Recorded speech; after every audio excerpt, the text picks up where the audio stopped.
नमस्कार। आज हम लोग उद्देश्य लेखन कौशल के बारे में डिस्कशन करेंगे। जैसा कि आपको विभिन्न कौशलों के विषय में बताया भी गया है, आपको इसकी जानकारी भी है। उसी क्रम में आज ऑब्जेक्टिव राइटिंग स्किल के बारे में हम चर्चा करेंगे। जैसा कि हमें ये पता है कि पहली तो बात आती है कि उद्देश्य क्या है। उद्देश्य को अगर हम जो है विभाजित करें तो ये सामान्य उद्देश्य और विशिष्ट उद्देश्य में इसको डिवाइड किया जा सकता है। उसके साथ हम इसको शैक्षिक उद्देश्य और जो जो है अनुदेशनात्मक उद्देश्यों में भी इसको विभाजित कर सकते हैं। तो पहले हमारी प्राथमिकता यही रही कि हम उद्देश्य के बारे में जानकारी प्राप्त कर लें। उसके बाद तब हम जो है ऑब्जेक्टिव राइटिंग स्किल के बारे में और उसके कंपोनेंट के बारे में चर्चा करेंगे। तो पहली बात है कि उद्देश्य क्या है या सामान्य उद्देश्य क्या है, जनरल ऑब्जेक्टिव से क्या है। आप अच्छी तरह से जानते हैं, कोई भी विद्यार्थी है उसके लिए उद्देश्य एक आदर्श का कार्य करते हैं। अर्थात कोई भी छात्र कोई भी जो है लर्निंग या अधिगम करता है, कोई भी क्रिया करता है, तो उसके लिए उद्देश्य का होना बहुत ही आवश्यक है। क्योंकि बिना उद्देश्य या बिना लक्ष्य की वह जो है उसकी लर्निंग आउटकम्स या उसका अधिगम परिणाम जो होगा वह बहुत अच्छा नहीं आ सकता। आप सामान्य उद्देश्य को कह सकते हैं कि यह एक व्यापक उद्देश्य होता है और यह जो है दार्शनिक प्रकृति का होता है और इसको प्राप्त करने में भी पर्याप्त समय लगता है।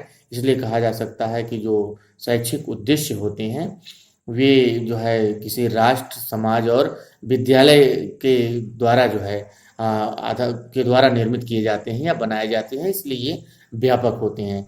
अगर उद्देश्यों की परिभाषा को देखा जाए तो कार्टर वी गुड कहते हैं कि उद्देश्य जो होते हैं ये एक निर्धारित पूर्ण निर्धारित साध्य होते हैं, जिनको किसी कार्य या क्रिया के द्वारा जो है प्राप्त किया जाता है या किसी कार्य का या क्रिया का ये मार्गदर्शन करते हैं। अगर आप प्रोफेसर वी डी भाटिया की परिभाषाओं को देखें तो प्रोफेसर वी डी भाटिया कहते हैं कि उद्देश्य के अभाव में एक शिक्षक, अगर शिक्षक को उद्देश्य की जानकारी नहीं है, अर्थात उद्देश्य के अभाव में शिक्षक उस नाविक के समान है जिसे यह नहीं पता है कि उसे कहाँ जाना है। दूसरी बात है छात्र के लिए, वो कहते हैं कि उद्देश्य की जानकारी अगर छात्र को नहीं है तो वह उस पतवार विहीन नाव के समान है, पतवार विहीन नाव के समान है जो कि समुद्र के जो है थपेड़ों को खाते हुए किसी भी किनारे लग सकती है। अर्थात आप कह सकते हैं कि किसी भी जो है कक्षा का शैक्षिक वातावरण बनाने के लिए उद्देश्य का होना बहुत आवश्यक है। बिना उद्देश्य के कोई भी शिक्षक अगर शिक्षण कार्य कर रहा है तो वह अपने जो है निश्चित है कि वो अपने लक्ष्य को प्राप्त नहीं कर पाएगा, अपने गोल, अपने टारगेट, अपने एम को प्राप्त नहीं कर पाएगा। अर्थात वो अपने उद्देश्य को प्राप्त नहीं कर पाएगा जो कि पूर्व निर्धारित होते हैं, जिनकी सहायता से छात्र के व्यवहार में वांछित परिवर्तन लाया जा सकता है। इस तरह से अगर देखा जाए तो आप कह सकते हैं विशिष्ट उद्देश्य को परिभाषित करना चाहें तो विशिष्ट उद्देश्य जो होता है यह जो है शैक्षिक उद्देश्य, आप कह सकते हैं सामान्य उद्देश्य की अपेक्षा जो है यह संकुचित होता है। इसकी जो है यह बहुत व्यापक नहीं होता, यह किसी विषय वस्तु से या किसी उप विषय से यह जुड़ा होता है। इस तरह से आप कह सकते हैं कि इसका जो है विशिष्ट उद्देश्य का संबंध जो होता है यह शिक्षण से होता है और यह बालक के अंदर वांछित व्यवहार परिवर्तन जो है लाना चाहता है। विशिष्ट उद्देश्य, जैसे मैं बार बार एक उदाहरण भी बताता हूं कि अगर आप विशिष्ट उद्देश्य की सहायता से हम सामान्य उद्देश्यों की प्राप्ति कर सकते हैं। जैसे किसी छत पे अगर हमें चढ़ना है तो हमें छत पे चढ़ने के लिए एक सीढ़ी की आवश्यकता होती है। हम सीढ़ी जो लगाते हैं उसमें जो बेड़े या डंडे लगे हुए होते हैं वो हमारे जो है विशिष्ट उद्देश्य होते हैं। एक एक डंडे विशिष्ट उद्देश्य की भांति कार्य करते हैं और उनकी सहायता से हम धीरे धीरे जो है छत पर चढ़ जाते हैं। अर्थात हम अपने लक्ष्य को, अपने सामान्य उद्देश्य को प्राप्त कर लेते हैं। हालांकि सामान्य उद्देश्य को प्राप्त करना जो है बहुत ही सामान्य बात नहीं है, क्योंकि यह जो है विद्यालय, राष्ट्र और जो है समाज की बात होती है, लेकिन हाँ उसमें सफलता प्राप्त की जा सकती है। एनसीईआरटी ने जो है विशिष्ट उद्देश्यों को प्रभाव जो है परिभाषित करते हुए कहा है कि विशिष्ट उद्देश्य वह बिंदु या अभिष्ट है जिसकी दिशा में कार्य किया जाता है, या वह पूर्व सुनियोजित परिवर्तन है जो कि छात्र के अंतर्गत किसी क्रिया के द्वारा हम प्राप्त करना चाहते हैं। ये जो है बताया जो है किसने, एनसीईआरटी ने। और कार्टर वी गुड ने भी कहा है कि जो विशिष्ट उद्देश्य होते हैं, उनकी सहायता से हम छात्र के व्यवहार में वांछित या अपेक्षित व्यवहार परिवर्तन कर सकते हैं, जो विद्यालय के द्वारा उनको अधिगम अनुभव प्रदान किया गया है। अब बात आती है कि विशिष्ट उद्देश्य को अगर देखें तो उसको तोड़ा जाए तो ये शैक्षिक उद्देश्य और अनुदेशनात्मक उद्देश्यों में विभाजित होता है। शैक्षिक उद्देश्य जो होते हैं, अगर आप देखें जो है तो अनुदेशनात्मक उद्देश्य की अपेक्षा ये व्यापक होते हैं। इनकी प्रकृति भी दार्शनिक प्रकृति होती है। ये अप्रत्यक्ष होते हैं, असीमित होते हैं और अनिश्चित होते हैं, और ये जो है व्यवहारिक नहीं होते। इस तरह से आप कह सकते हैं कि यह जो है शैक्षिक उद्देश्य व्यापक होता है, जो कि किसी विषय वस्तु से या उप विषय से रिलेटेड है। लेकिन अगर अनुदेशनात्मक उद्देश्य को हम देखें तो अनुदेशनात्मक उद्देश्य जो होते हैं यह शिक्षण के किसी एक टॉपिक से रिलेटेड होते हैं, किसी एक प्रकरण से रिलेटेड होते हैं, जिनको हम किसी एक कक्षा में, किसी एक कालांश में, किसी एक पीरियड में प्राप्त कर सकते हैं। इसलिए कहा जा सकता है कि जो आपका अनुदेशनात्मक उद्देश्य है यह संकुचित होता है। आप वो व्यापक था तो ये संकुचित होगा, ये वो असीमित था तो ये सीमित होगा, यह स्पष्ट होता है, यह निश्चित होता है, यह प्रत्यक्ष होता है, और यह मनोवैज्ञान के सिद्धांतों का पालन करता है। इस तरह से अगर सारांशतः कहा जाए कि शैक्षिक उद्देश्य और जो है विशिष्ट अनुदेशनात्मक उद्देश्य, इनमें अगर अंतर करना चाहें तो जो है आपका शैक्षिक उद्देश्य व्यापक होता है, और जो आपका अनुदेशनात्मक उद्देश्य है यह जो है संकुचित होता है। उनकी प्रकृति शैक्षिक उद्देश्यों की जो है दार्शनिक होती है, लेकिन इनकी प्रकृति विशिष्ट उद्देश्यों की प्रकृति जो होती है यह आप कह सकते हैं कि मनोवैज्ञानिक होती है। शैक्षिक उद्देश्य जो होते हैं वो असीमित होते हैं, अप्रत्यक्ष होते हैं, लेकिन जो विशिष्ट अनुदेशनात्मक उद्देश्य हैं, इंस्ट्रक्शनल ऑब्जेक्टिव्स हैं, ये जो है स्पष्ट होते हैं, सीमित होते हैं। वह अनिश्चित होता है या निश्चित होता है, मतलब शैक्षिक उद्देश्य अनिश्चित और जो है उद्देश्य जो है अनुदेशनात्मक उद्देश्य निश्चित होता है। आगे हम बात करते हैं कि जो है जो उद्देश्य ब्लूम टैक्सोनॉमी के आधार पर कार्य करते हैं, उनमें कौन कौन से ऐसे उद्देश्य हैं जिन पे हमें उद्देश्य लेखन करना होता है, अर्थात मुख्य रूप से जो है उद्देश्य इस पर डिपेंड करते हैं। जैसा कि ब्लूम टैक्सोनॉमी में आपने देखा है कि ब्लूम टैक्सोनॉमी में कॉग्निटिव, अफेक्टिव एंड साइकोमोटर 3 प्रकार के डोमेन हैं, जिसमें या इसको हम आप कह सकते हैं कॉग्निटिव मतलब ज्ञानात्मक पक्ष, और भावात्मक पक्ष और क्रियात्मक पक्ष, जिसमें आप कह सकते हैं कि जो है जो ज्ञानात्मक पक्ष में है इसमें 6 जो है आपके सब कैटेगरियां हैं।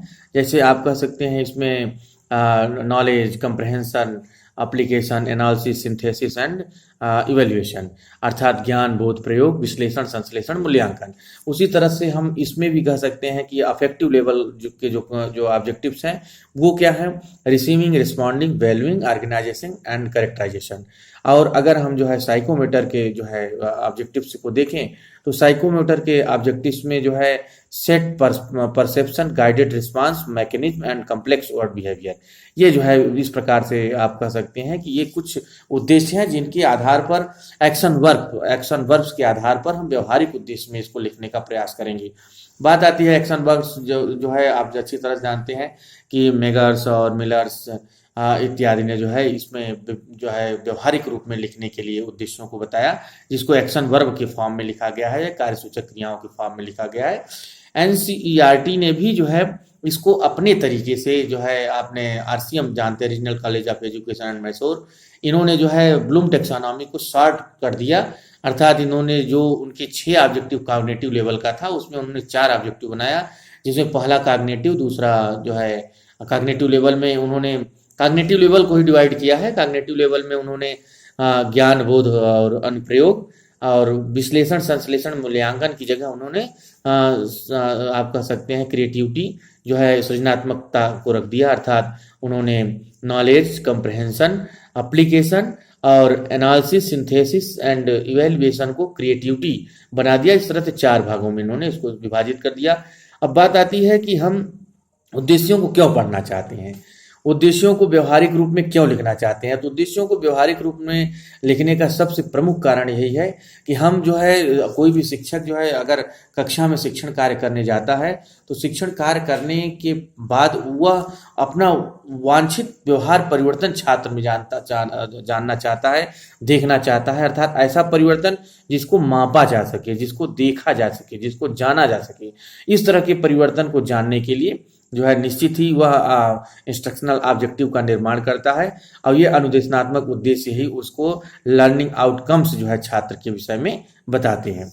और अगर कोई भी शिक्षक इस तरह से कोई भी टारगेट बनाकर, कोई भी ऑब्जेक्टिव्स बनाकर नहीं जाता तो निश्चित ही वह जो है किसी कक्षा का समय बर्बाद करता है, अपना भी समय बर्बाद करता है, अपने छात्र का भी समय बर्बाद करता है। इसीलिए लेसन प्लान के अकॉर्डिंग जब शिक्षण कार्य किया जाता है तो सारी चीजें व्यवस्थित तरीके से छात्रों के समक्ष आ पाती हैं। इसलिए हमें जरूरत है कि हम ऑब्जेक्टिव्स को बनाकर, इंस्ट्रक्शनल ऑब्जेक्टिव्स को बनाकर ही क्लास में शिक्षण का कार्य करने जाएं। अर्थात हम देखते हैं कि व्यवहारिक रूप से उद्देश्य लेखन क्यों आवश्यक है। पहली बात तो यही है कि हम शैक्षिक वातावरण बनाना चाहते हैं कि जो है बालक जो चीजें पढ़ाया जा रहा है उसको अच्छी तरह से सीख सके, अच्छी तरह से जान सके। इसलिए जो है उद्देश्यों का निर्माण जो है व्यवहारिक रूप में किया जाता है। हमें कौन सी नीतियां, कौन सी युक्तियां, कौन सी तकनीकियां हमें यूज करनी है, उसके लिए हम जो है आप कह सकते हैं व्यवहारिक रूप में उद्देश्य को लिखते हैं। या आप कह सकते हैं कि शिक्षण सहायक सामग्री को चयन करने के लिए, विभिन्न प्रकार के शिक्षण विधियों प्रविधियों को चयन करने के लिए हम जो है उद्देश्य लेखन की हमें व्यवहारिक रूप में उद्देश्य लेखन की आवश्यकता पड़ती है। इस तरह से उद्देश्य लेखन जो है शिक्षण और अधिगम में संतुलन बनाने में बहुत ही महत्वपूर्ण भूमिका निभाता है। और हम लोग अच्छी तरह से जो है अगर व्यवहारिक रूप में उद्देश्यों को लिख लें तो हम छात्र के व्यवहार में जिस तरह का अपेक्षित बिहेवियरल चेंजेस चाहते हैं, डिजायरेबल बिहेवियरल चेंजेस चाहते हैं, व्यवहारिक परिवर्तन, अपेक्षित व्यवहारिक परिवर्तन चाहते हैं, वैसा कर सकते हैं। इसलिए एक शिक्षक का एक नैतिक जो है मूल्य है कि वह जो है जब भी पढ़ाने जाए तो वह target aim objectives, educational objectives या इंस्ट्रक्शनल ऑब्जेक्टिव, जबकि यह जो है टॉपिक से या रिलेटेड होता है इंस्ट्रक्शनल ऑब्जेक्टिव, तो उसको जो है अनुदेशनात्मक उद्देश्य या इंस्ट्रक्शनल ऑब्जेक्टिव बनाकर ही शिक्षण कार्य करना चाहिए। जैसा कि ब्लूम टेक्सोनॉमी में मैंने आपको बता दिया, कॉग्निटिव, अफेक्टिव एंड जो है साइकोमोटर डोमेन। तो कॉग्निटिव जो आप कह सकते हैं डोमेन है या ज्ञानात्मक पक्ष है ब्लूम का। अच्छा, ये भी आप जानते हैं कि ज्ञानात्मक पक्ष को जो है ब्लूम्स ने दिया क्रैथवाल 1956 में, और क्रैथवाल और सिम्पसन ने जो है आप कह सकते हैं क्रैथवाल और ब्लूम्स ने जो है अफेक्टिव डोमेन को दिया 1964 में, और 1969 में जो है सिम्पसन ने उसको दिया साइकोमोटर डोमेन में। तो आप अच्छी तरह से जानते हैं कि कॉग्निटिव लेवल जो होता है ये हमारे माइंड से रिलेटेड होता है, हमारे थिंकिंग से, हमारे चिंतन से रिलेटेड होता है, जबकि अफेक्टिव डोमेन जो होता है यह हमारे फीलिंग से और इमोशन से जो है जुड़ा होता है, जिसमें हमें इंटरेस्ट है, एटीट्यूड है, इमोशंस हैं, मोटिवेशन है, इन सब सारी चीज़ों से यह जुड़ा होता है। एप्रिसिएशंस है, प्रशंसा है, सराहना है, इन सारी चीज़ों से जुड़ा होता है। और आप कह सकते हैं कि तीसरा जो साइकोमोटर होता है ये स्किल से जुड़ा होता है। किसी जो है अभी एक्शन वर्ब देखेंगे तो उसमें जानेंगे, स्किल मतलब किसी कौशल से जुड़ा होता है, जिसमें छात्र किसी कौशल को प्रयोगात्मक रूप से करके उसको देखता है और सीखता है। अब बात आती है कि इनके एक्शन वर्ब्स क्या हैं। एक्शन वर्ब के विषय में भी जान लेते हैं। जैसे कॉग्निटिव लेवल में जो है अगर ज्ञान में देखा, अच्छा हम जो भी ऑब्जेक्टिव राइटिंग स्किल में लिखेंगे, माइक्रो टीचिंग में अगर बनाते हैं तो हम जो है ज़्यादा से ज़्यादा ऑब्जेक्टिव्स लेते हैं, लेकिन अगर हम माइक्रो टीचिंग बनाते हैं दीर्घ शिक्षण तो उसमें लेसन प्लान में तो उसमें हम जो है माइक्रो टीचिंग को 5 से 6 ही लेते हैं। लेकिन यहाँ पर हम प्रयास यही करते हैं कि ज्ञानात्मक लेवल में ज्ञान, बोध, अनुप्रयोग और जो है जो सृजनात्मकता जिसको नाम दिया है, इनसे संबंधित हम एक एक या दो ही माइक्रो टीचिंग में बनाएं। और उसके साथ जो है अगर आप अफेक्टिव डोमेन बनाना चाहते हैं तो इंटरेस्ट से या एप्टीट्यूड से आप जो है इनसे 2 ले सकते हैं, स्किल से भी 2 ले सकते हैं। इस तरह से आप जो है बना सकते हैं किसको उद्देश्य लेखन। आप अनुदेशनात्मक उद्देश्य लेखन में जो है आसानी से जो है उद्देश्यों को लिख सकते हैं। तो इस तरह से हम पहले बात करते हैं कॉग्निटिव लेवल के जो है ज्ञान, बोध और अनुप्रयोग के बारे में। तो ज्ञान में अगर हमें लेना है तो मुख्य रूप से इसमें रिकॉल एंड रिकॉग्निशन आता है, इसमें परिभाषित करना, सेलेक्ट करना, चयन करना, बहुत सारी चीजें आती हैं, रूपरेखा बनाना, सारणी बनाना, पुनः पहचान करना, प्रत्याभिज्ञान, प्रत्यास्मरण, ये कई एक्शन वर्ब्स आते हैं, लेकिन मुख्यतः है आपको परिभाषित करना है, सूची बनाना है, चयन करना है, या आपको जो है प्रत्यास्मरण करना है, इन सब से चीज़ों से रिलेटेड जो है एक्शन वर्ब को यूज करना है। जैसे आपका दूसरा है बोध स्तर, तो बोध में व्याख्या आता है, आपका भेद करना भी आ जाता है, आप उसमें वर्गीकरण भी कर सकते हैं, और उसमें अनुवाद करना, ट्रांसलेशन भी आ जाता है, इत्यादि चीजें आ जाती हैं, तुलना करना भी, कंपेरिजन भी इसके अंतर्गत आ जाता है। इस तरह से आप उद्देश्य लेखन बना रहे हैं, इन एक्शन वर्ब्स को आप वहां पर यूज कर सकते हैं, क्योंकि व्यवहारिक रूप में लिख रहे हैं तो आपको एक्शन वर्ब बहुत जरूरी है यूज करना। नेक्स्ट बात आती है कि स्किल या जो है अनुप्रयोग लेवल पे, तो अनुप्रयोग लेवल पे आप विश्लेषण करना, तैयार करना, सुझाव देना, कारण बताना, या जो है निष्कर्ष निकालना, भविष्यवाणी करना, इत्यादि जो है एक्शन वर्ब इसके अंतर्गत आते हैं, जिसका उपयोग आप आसानी से करके उद्देश्य लेखन जो है आसानी से कर सकते हैं।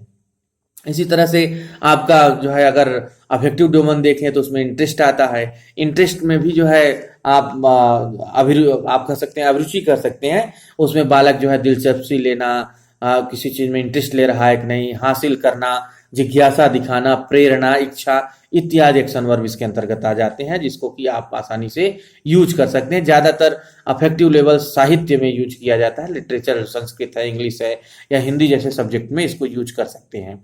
एटीट्यूड, बालक का जो है पॉजिटिव एटीट्यूड भी हो सकता है, निगेटिव एटीट्यूड भी हो सकता है, उसका जो है उसकी योग्यता या उसकी जो है आप कह सकते हैं दृष्टिकोण कैसा है, इसमें भी जो है डेवलप करना, या जो है उसका पॉजिटिव आप कह सकते हैं एटीट्यूड डेवलप करना, निगेटिव एटीट्यूड डेवलप करना, ये सारी चीजें उसके एटीट्यूड में आ जाती हैं। और इस तरह से आप अप्रिसिएशन को भी दे सकते हैं, प्रशंसा करना, सराहना करना, इत्यादि भी इसके अंतर्गत आ जाता है। मतलब बालक किसी को पसंद करता है, किसी पसंद नहीं करता है, ये सारी चीजें इसके अंतर्गत आ जाती हैं। तो इस तरह से हमने आपको cognitive level, affective level, psychomotor domain में भी जो है आप अगर देखें अच्छी तरह से तो उसमें कौशल से संबंधित चीजें होती है, कोई मॉडल बनाना, कोई चार्ट बनाना, कोई ग्राफ बनाना, कोई टेबल बनाना, है ना, इसमें भी सेलेक्ट करना भी आ जाता है। तो ऐसी चीजों को अगर आप लिख रहे हैं, बना रहे हैं, तो इस प्रकार की चीजों को हम जो है उद्देश्य लेखन के अंतर्गत लाते हैं, और इस तरह से हम कॉग्निटिव लेवल, अफेक्टिव लेवल और साइकोमोटर डोमेन के एक्शन वर्ब को प्रयोग करके आसानी से हम जो है क्या बना सकते हैं, उद्देश्य लेखन कर सकते हैं, शैक्षिक उद्देश्य लेखन कर सकते हैं, जो कि ऑब्जेक्टिव राइटिंग स्किल के अंतर्गत आपके सिलेबस में। अब हम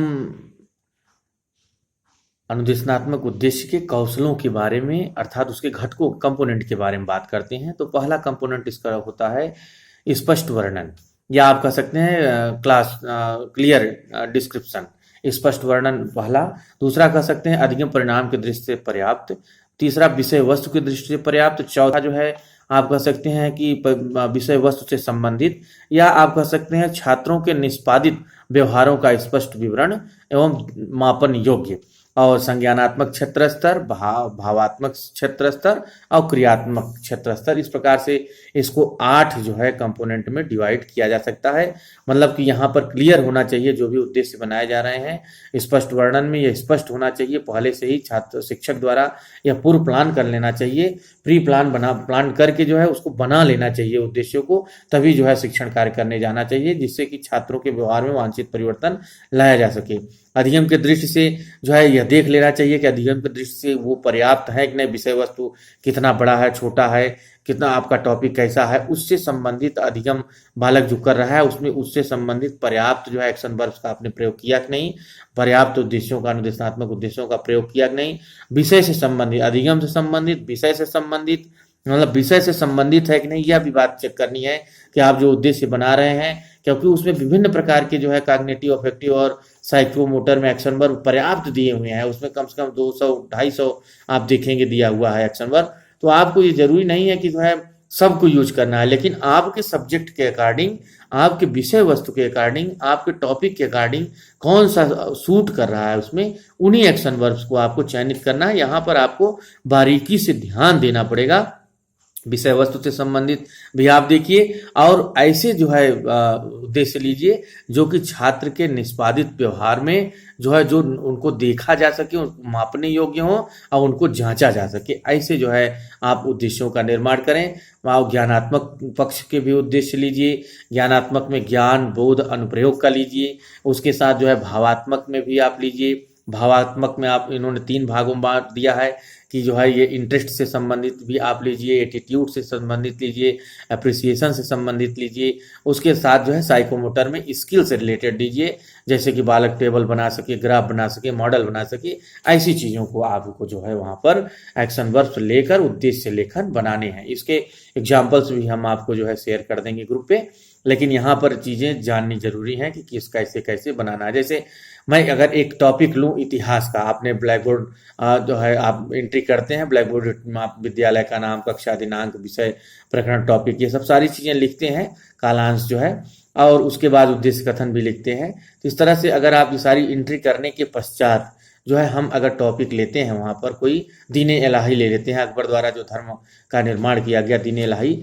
उसको ले लेते हैं और उस पर एक प्लान जो है आपको बताते हैं। जैसे ज्ञानात्मक लेवल पे हम जो प्लान बना रहे हैं, अब एक एक करके ज्ञानात्मक, भावात्मक, क्रियात्मक तीनों लेवल पे हम चलेंगे। तो पहले ज्ञानात्मक में हम ज्ञान पे बनाते हैं। ज्ञान में आपने recall and recognition and define to define आपने पढ़ा है, तो उस पर कैसे प्लान बनाएंगे। तो जैसे आप लिख सकते हैं छात्र दीन इलाही के सिद्धांतों को प्रत्यास्मरण कर सकेंगे। अर्थात इतिहास से रिलेटेड बता रहे हैं, क्योंकि इतिहास या विज्ञान इत्यादि में बहुत उदाहरण देते रहते हैं, तो इतिहास से संबंधित इसलिए दे रहे हैं क्योंकि इतिहास वाले बच्चे पर्याप्त होते हैं हिंदी इतिहास से, तो वो भी जाने इसको। तो कहने का मतलब कि आप पहला उद्देश्य जने बना दिया, ज्ञान में आपने बता दिया, विज्ञान के एक्शन वर्ब्स को आपने प्रत्यास्मरण को ले लिया, रिकाल को ले लिया, तो वहाँ पर आपने लिखा पहला स्टेटमेंट कि छात्र दीन ए इलाही धर्म के सिद्धांत को प्रत्यास्मरण कर सकेंगे। दूसरा आप कह सकते हैं कि जो दूसरा बनाए आप, उसमें आप लिख सकते हैं कि छात्र दीन ए इलाही धर्म की नीतियों के बारे में या के विषय में वर्णन कर सकेंगे, या आप ज्ञान प्राप्त कर सकेंगे। वर्णन तो दूसरे में आता है, ज्ञान प्राप्त कर सकेंगे, रिकाल कर सकेंगे, ज्ञान प्राप्त जो है प्रत्यास्मरण, और जो है ज्ञान प्राप्त कर सकेंगे। अब हम चलते हैं दूसरे बोध लेवल में, बोध स्तर में चलते हैं। बोध स्तर में होता है वर्णन करना भी आता है, उसमें कारण बताना भी आता है। तो हम वर्णन के लिए देखते हैं कि छात्र दीन ए इलाही धर्म की नीतियों का वर्णन कर सकेंगे। ठीक है। तुलना भी आता है, हम कह सकते हैं कि छात्र दीन ए इलाही धर्म और अन्य धर्मों से इसकी तुलना भी कर सकते हैं, या दीन ए इलाही धर्म का जो है जो निर्माण किया गया इनके नीतियों का, उसके कारणों का जो है गठन कर सकेंगे, उनके कारणों को स्पष्ट कर सकेंगे, व्याख्या कर सकेंगे। आप इनके जो है इस तरह के एक्शन वर्ब को यहाँ पर प्रयोग में ला सकते हैं। अब बात आती है कि जो है ज्ञान हो गया, बोध हो गया, अनुप्रयोग। अनुप्रयोग ले अगर अब बातें इसमें बढ़ाते हैं, दो तो हमने ले ही लिया, इसमें दो 4 हो गए, तो हम अनुप्रयोग देखिए इसमें नहीं सेट होगा, क्योंकि वो ज्यादातर अनुप्रयोग को हम एप्लीकेशन को विज्ञान या साइंस या मैथ के क्षेत्र में ज्यादा सेट कर पाते हैं। तो बात आ गई जो है अब अफेक्टिव डोमेन की, भावात्मक पक्ष की। तो भावात्मक पक्ष में हम लिख सकते हैं कि छात्र दीन ए इलाही धर्म में रुचि ले सकेंगे, तो इंटरेस्ट आ गया उनका।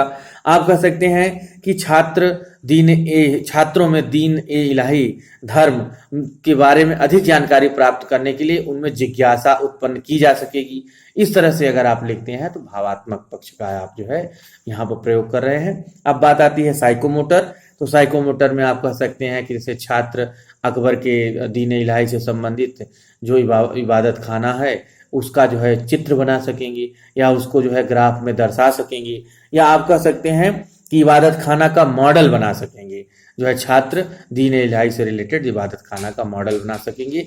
इस तरह से आप इनको ज्ञानात्मक, भावात्मक और क्रियात्मक पक्षों में आसानी से उद्देश्य लेखन लिख सकते हैं। मतलब हमेशा यह ध्यान रखिएगा कि उद्देश्य लेखन जब भी लिखा जाएगा वह फ्यूचर टेंस में होगा, क्योंकि जो है प्लान पहले बनाया जाता है, उसके बाद जो है टीचिंग दूसरे दिन होती है या बाद में होती है। तो प्लान हम पहले बनाते हैं, इसलिए इसको फ्यूचर टेंस में लिखते हैं, भविष्य काल में लिखते हैं। इस तरह से आप अनुदेशनात्मक उद्देश्यों को उनके कौशलों के अकॉर्डिंग बनाकर उनकी रेटिंग स्केल भी बनाते हैं, हम ऑब्जर्वेशन टेबल भी बनाते हैं, उसमें रेटिंग स्केल भी लिखते हैं, और आप जो है इन घटकों का, इन कंपोनेंट का प्रयोग करके एक उदाहरण की सहायता से आप अनुदेशनात्मक उद्देश्य बना सकते हैं।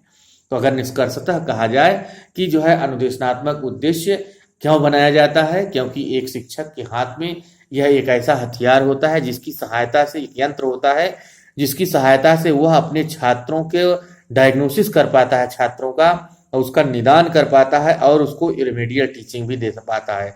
अर्थात अपनी शिक्षण व्यवस्था में क्या कमियां रहीं, क्या त्रुटियां रहीं, या छात्रों को जो है प्रश्नों के माध्यम से, पुनरावृत्ति के माध्यम से अपने अधिगम परिणाम के बारे में और लर्निंग आउटकम्स के बारे में जानकारी प्राप्त कर लेता है। और इस तरह से वह जानकारी प्राप्त करके अगर संशोधन करने की जरूरत है तो संशोधन, परिशोधन, परिमार्जन करता है, और अगर नहीं होता है तो उस प्रक्रिया को आगे की ओर स्टार्ट रखता है, प्रारंभ रखता है।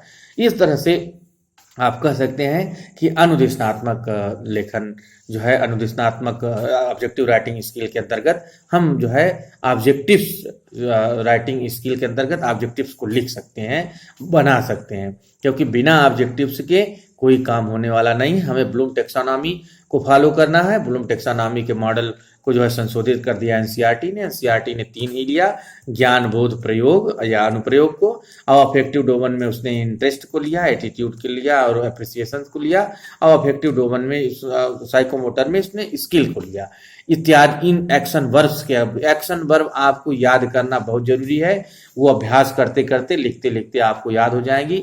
महत्वपूर्ण जो भी एक्शन वर्ब हैं, मिलर्स अप्रोच इत्यादि से, उससे आप याद करिए, क्योंकि क्लास में सारी चीजें डिटेल रूप में आपको पढ़ाई गई हैं, 2-2 बार पढ़ाई गई हैं। इसलिए आप जो है वहां से नोट करके उसको याद करें, अपनी कॉपी में भी लिखे रहें, और जब भी आप ऑब्जेक्टिव राइटिंग करने लगे तो आप इसको लिखें। ऑब्जेक्टिव राइटिंग में जब भी आप लिखें तो हम मॉडल भी भेजेंगे, उसमें आप ब्लैक बोर्ड एंट्री वाला पार्ट लिखिए। उसके बाद आप जो है एक पैराग्राफ जो है कम से कम 5-6 लाइन का, जिसमें आपको जो है जो कंटेंट पे आप बना रहे हैं, उस मैटर को उद्देश्य लेखन लिख रहे हैं, उस कंटेंट को 4-5 लाइन लिखिए। उसके बाद तब जाकर आप जो है ज्ञानात्मक पक्ष के उद्देश्य, ज्ञानात्मक पक्ष में ज्ञान, बोध और प्रयोग, अनुप्रयोग का बनाइए। फिर भावात्मक पक्ष के उद्देश्य, उसमें आप दिखाइए अभिरुचि का, दिखाइए अभियोग्यता का, दिखाइए। उसके बाद जो है सराहना या प्रशंसा का दिखाइए, अप्रिसिएशन का।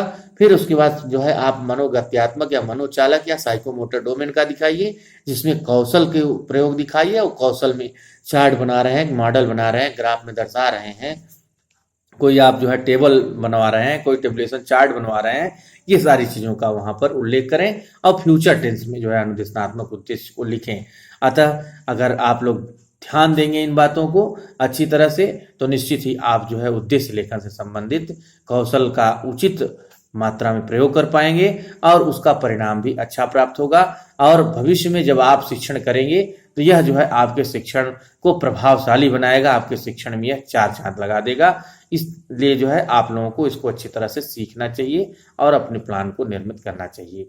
आज के लिए आप सभी लोगों को जो है धन्यवाद।